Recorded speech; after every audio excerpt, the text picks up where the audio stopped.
3. What's good, America? This is your man, Rephlektion. Rephlektion. Y'all know how we get down, man. We got another poet in the building.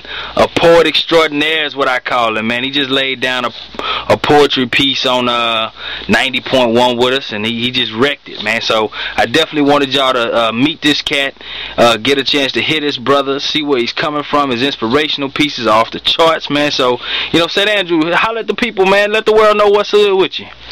First of all, like my man just said, my name is St. Andrew. That's actually, my name is not a stage prop. It's nothing like that, but that's what I was born with. That's on the Social Security card, birth certificate, etc., etc.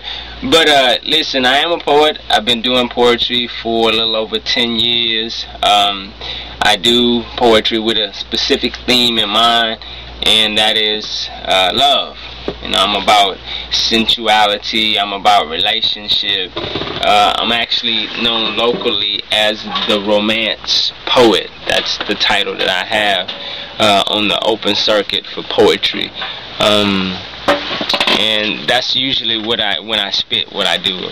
Of course, I'm not limited to that. I have some other pieces depending upon what the request is or if the event requires that.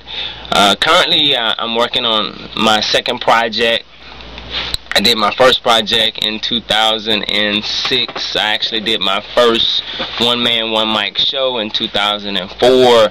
I'm really excited about the second project. I've put a lot into this particular project, more than I did in the first one, and that's scheduled to drop late March. I was trying to get out for February for Valentine's Day, but that didn't happen. But yeah, look for it late March. I am on MySpace, MySpace/romance poet. You can also give me a call.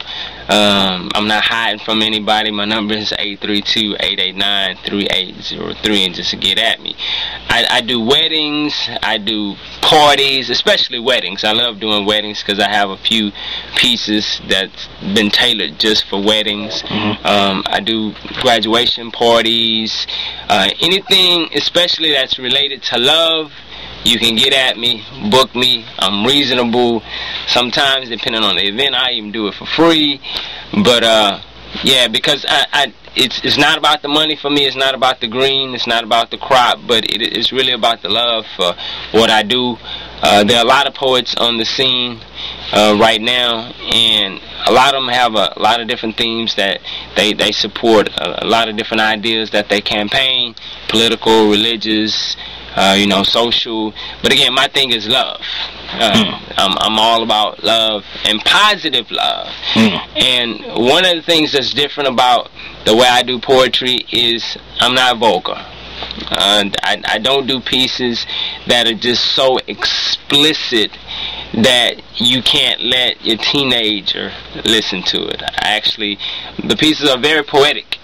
I do make the point without it sounding so raw, so uncut.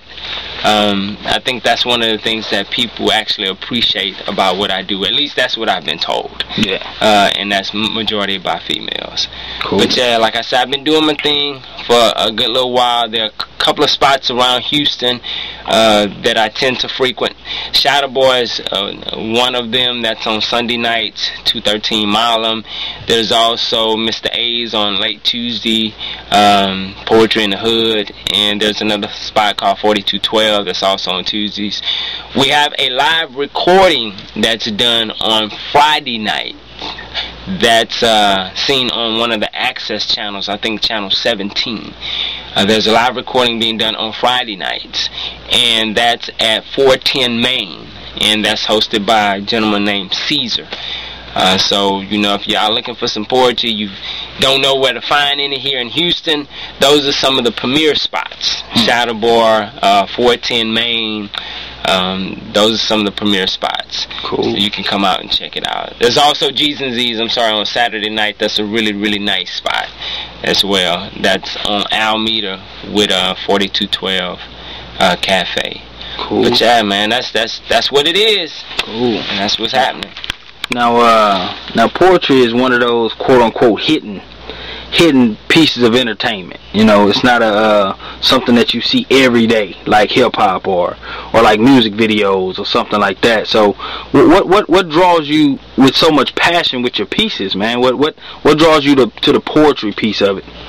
Well, I mean, I'm an 80s kid. I know some people might not be able to tell my age looking at me, but I grew up in a time where hip-hop was just like really getting its start and coming out, and I was drawn to that. And of course I did the little rap thing, but what kind of led me to the road of poetry is poetry was so formal. You know what I'm saying? I love hip-hop, but poetry was so formal and so eloquent, and I thought it would be cool to try a twist when it came to talking to the ladies in high school. So, you know, trying to walk up to a chick and bust a rhyme just wasn't working as well as if I said a few lines of poetry.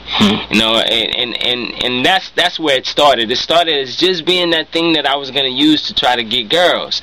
But when I got to college, I looked at it and I found out that there was more in me that I needed to say. And it felt good to just take the time and to write that out. And in the beginning, I never thought about saying it over the mic. Number one, I didn't think spots like that actually existed. I thought that was just TV. Until a classmate of mine actually told me, yeah, there is a spot. Unfortunately, when I tried to go to it, it was already closed down. That was Muddy Waters from back in the day.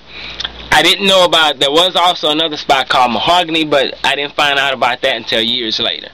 Well, I was fortunate enough to find a spot that was just set up by a young lady named Tasha Terry back in the game, and we started doing poetry there. And again, it was a hobby. It was for fun. Let me try this out. Let me see how this works. And I did. And when I did, the response was great. I mean, it was wonderful. So the passion for it began to grow. And I'm an artistic person by nature. I used to draw a lot as a kid, and that's how I would express myself. And second to that, I would write songs. You know, I was inspired by New Edition at the time, so I would write love songs. I never even thought about poetry at that time, again, until I got into high school and decided, okay, let me try this on girls. Because it was so, I got such a positive response. And people used to tell me, you got away with words, you got away with words. So I just kind of combined all that. I also believe in education strongly. I believe in taking the time to read. I hate to read, but I believe in taking the time to read, because the more information you get, the more you know, the more powerful you can be, the more things you can accomplish. So what I would do is I would take a dictionary and I would write words out of the dictionary to build vocabulary. And so I use all that, my passion to express, my artistic ability, you know, the vocabulary that I had, all of that. I took all that and started doing poetry. And so that's what inspired me. Gotcha. Yeah, man, I'm a big fan of a lot of the local poets, and I frequent the Shadow Bar and places like Mr. A's and all that, man. And it's one of those things that's touchy. You know, it just touches you right away if you got an ear to listen. Yeah. You know, it's not one of those things that you can just go in and say, oh, I got it. You know, and those are the type poets I like, that make you think about what's going on and make you listen and really feel what they're saying, man. So why when it comes to poetry, your poetry is not watered down. It's not some of that poetry that's roses are reds, violets are blue, you know, I like you today, do you like me too? You know, that type stuff. It's some of that stuff that makes you think, man. It'd be like, whoa, this guy's on a whole nother level when it comes to it. Have you always been, you know, on that level, or did you start out with the roses are red, violets are blue? Nah, actually, even my shortest poems, you know, 1 or 2 stanzas, I tried to just impact everything, you know, that I said once I said it. And now don't get me wrong, I do have some really simple pieces. I do, because I try to cater to different audiences, and I'm versatile. But the most of, or the best of my work is just like that. It's very intricate, and I try to go really, really deep with it. Not to go over people's heads, but it's my way of communicating that there's so many ways to say something.